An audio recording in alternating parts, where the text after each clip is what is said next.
The aftermath of that unforgettable night in New York didn't settle with the final bow. As dawn broke over Manhattan, the city still humming with electricity from the show, something unusual lingered in the air, something more than the memory of a good concert.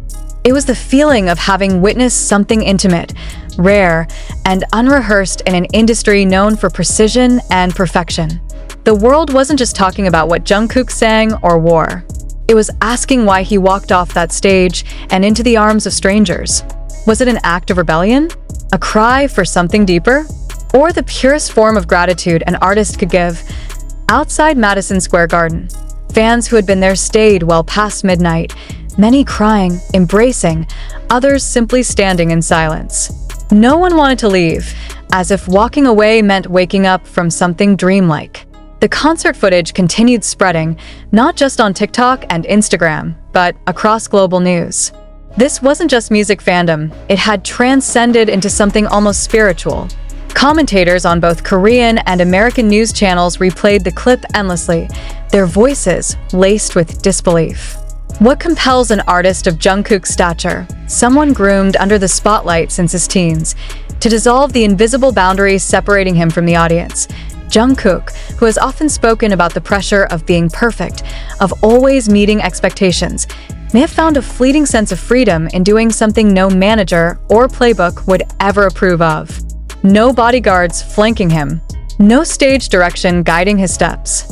Just him and them, human and human, and the faces in the crowd reflected the weight of that moment. Raw astonishment, then joy, then sobs. There was something disarming about seeing the youngest BTS member, often referred to as the Golden Magne, letting himself be unguarded.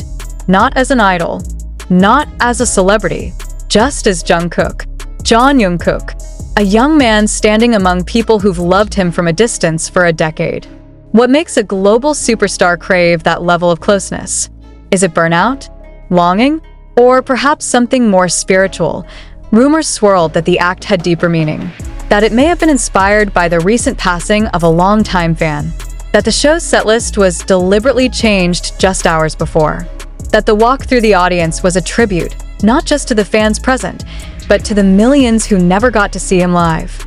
Was this Jungkook rewriting the rules of what an idol can be?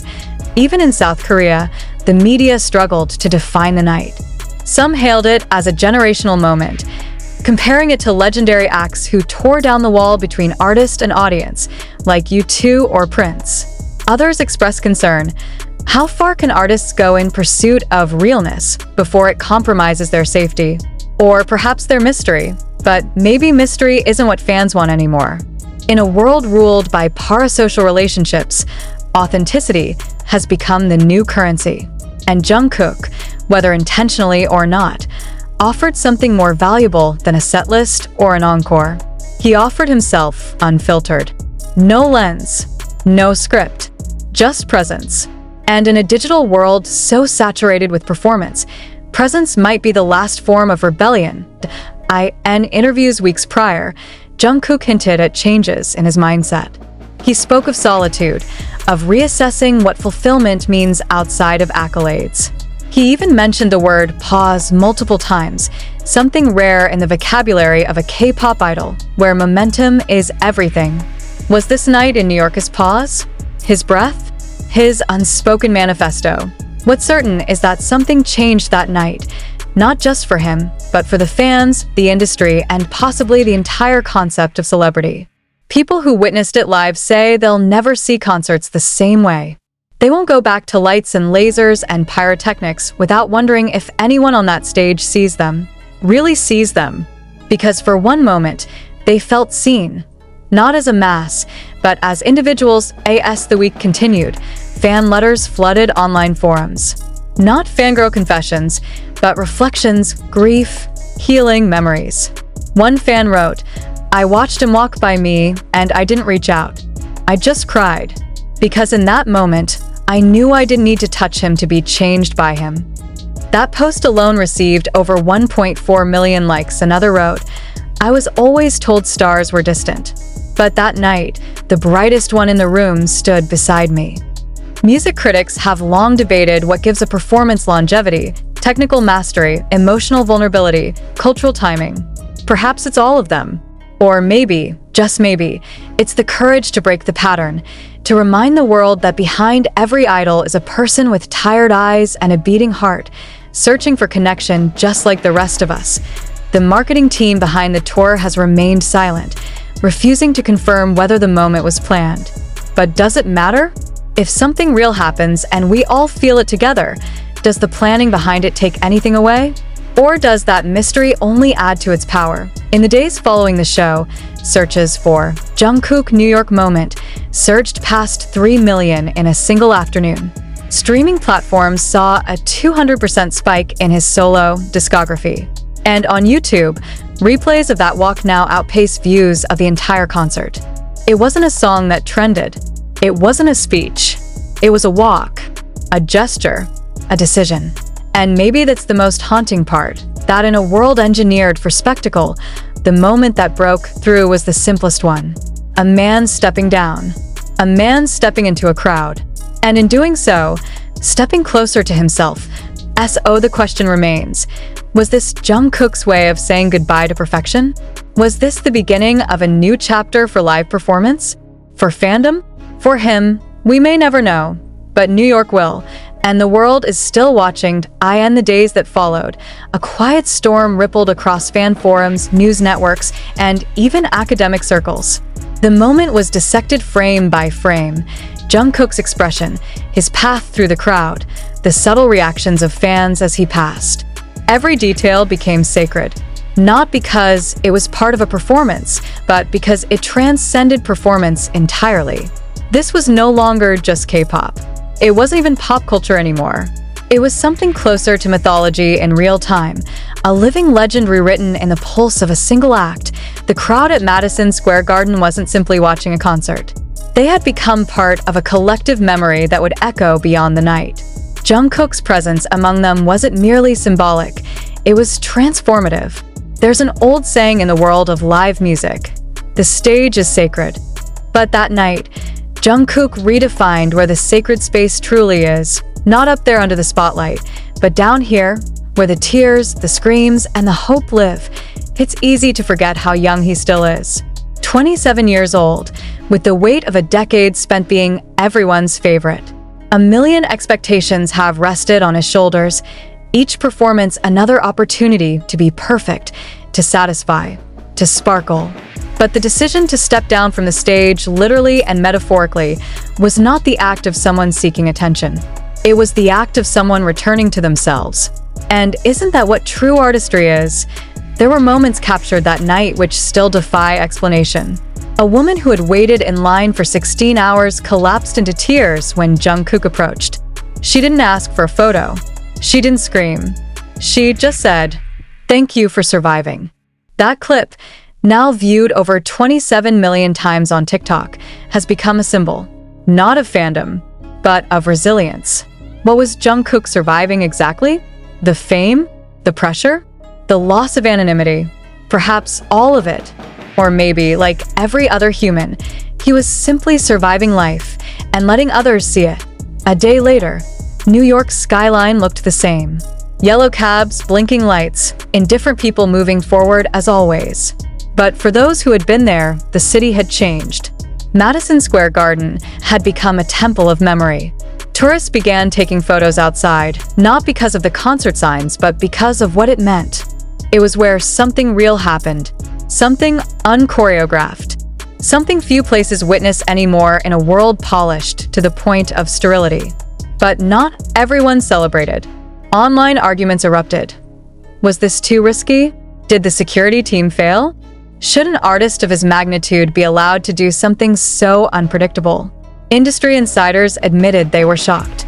A senior stage director from another major label anonymously said, "I would have pulled the plug on the show immediately. We can't risk the artist being vulnerable like that."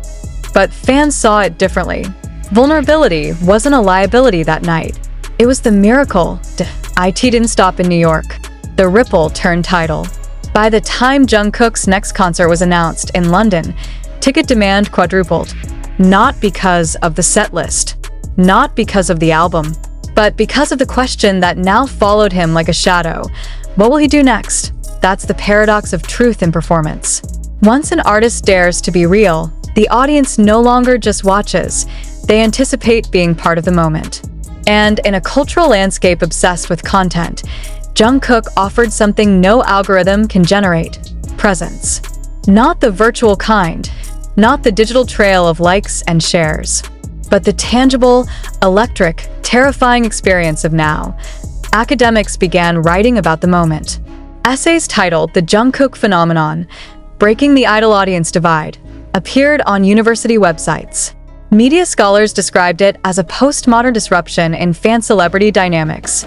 Sociologists praised it as an act of radical empathy. In every corner of the internet, from army blogs to journal articles, one theme echoed: what happens when a global icon becomes a mirror? Because that's what Jungkook did. He reflected the people who loved him, not just their support, but their pain, their joy, their need to be acknowledged, not as masses, but as individuals. One tweet captured it perfectly. He didn't just walk through the crowd. He walked through us, through our grief, through our hope, through the versions of ourselves we buried. Back in Seoul, Big Hit Entertainment refused to comment on whether Jungkook's action was rehearsed. But internal sources whispered that even staff were stunned. One stylist, speaking anonymously, said he saw Jungkook pacing alone backstage minutes before the show. He looked like he was searching for something. Not his mic, not his wardrobe, something deeper. And now, weeks later, that search has become a movement. At concerts, fans now hold signs not with slogans, but with messages like, "You're not alone and it's okay to rest." The energy of fandom is changing. It's less about idolization, more about recognition. A shared understanding that the people we cheer for also cry when no one's watching. Psychologists studying the event describe it as an example of emotional convergence, a rare, collective resonance between performer and audience, where identity and meaning collapse into unity. Some compared it to moments in history where music became more than sound, like Dylan going electric or Freddie Mercury leading Wembley in unison. But unlike those moments, Jungkook's wasn't about sound or spectacle. It was about silence. The kind that surrounds a heartbeat. The kind that makes you feel alive, and maybe that's why the night can't be replicated. You can't rehearse authenticity. You can't package it, but you can remember it. And in a way, remembering might be the most powerful thing we can do. Every time someone replays that clip, every time a fan shares their story, every time a young artist sees what it means to break the rules for the right reasons, the night lives on. Some are calling it the Jungkook Walk. Others refer to it simply as the moment. Whatever the label, its legacy is undeniable. Music isn't just changing. It's returning back to feeling, back to connection, back to the idea that songs aren't just for dancing or streaming. They're for healing, for reminding us that behind every voice, there's a soul. And that sometimes, when the lights are brightest, the only way to be seen is to step down and walk into the dark. And that leaves us with the question the world still hasn't answered. What happens when the most unreachable star chooses to walk among us? Are we ready for more artists to follow? Or was this lightning in a bottle, something only Jungkook could ignite? As the world caught its breath, one thing became clear. This wasn't the kind of story that would fade after the news cycle ended. It lingered in the collective consciousness, replaying in the minds of millions who watched it unfold in real time, and in those who came across it later, discovering the footage like finding a message in a bottle. Jungkook's decision, or perhaps instinct, to step off the stage wasn't just recorded. It was felt in ways that audiences rarely get to feel anymore. Even days later, the moment kept growing far beyond its origin. Musicians around the world began referencing it. Indie artists posted videos saying, "This is what music should be." Pop stars tweeted their admiration. One particularly moving comment came from a rock legend who simply wrote, "In 40 years, I've never seen anyone that brave. Not on stage. Not like that." And then, it happened again, but differently to Diane London. The anticipation was electric, almost unbearable. Fans weren't just there for music. They were there for possibility. Every movement Jungkook made was watched with the breathless attention of someone trying to witness magic strike twice. But this time, he didn't walk into the crowd. Instead, at the exact same moment in the set, after the same song that had paused in New York, he stood still and looked up. The massive screens behind him flickered not to visuals, but to live feeds of random fans in the audience. One by one, their faces appeared, crying, laughing, stunned. And then, without speaking, Jungkook sat down at the edge of the stage and just looked at them. For nearly 5 minutes, he said nothing. The band played ambient chords. The fans' faces filled the screen. No one moved. No one screamed. They just watched, tears falling, smiles breaking, hearts wide open. There was no viral moment, no jump into the pit, no shocking twist. And yet, the reaction was almost bigger than in New York. Because the message was clear. He wasn't going to repeat the moment. He was going to evolve it. That's when it hit everyone. This wasn't about surprise. It was about sincerity. He wasn't trying to top what he'd done before. He was honoring it, making it personal again, proving that true connection doesn't need to be sensational. It just needs to be real. And in that room of 20,000 people, each of them being seen by the one person they'd spent years looking up to, it was real. Critics began using the word revolution. Not in the hyperbolic sense often thrown around in pop culture, but genuinely. An artistic revolution, where the performance becomes a two-way mirror, where the artist no longer performs at the audience, but with them. In London, that idea wasn't just discussed, it was embodied. But of course,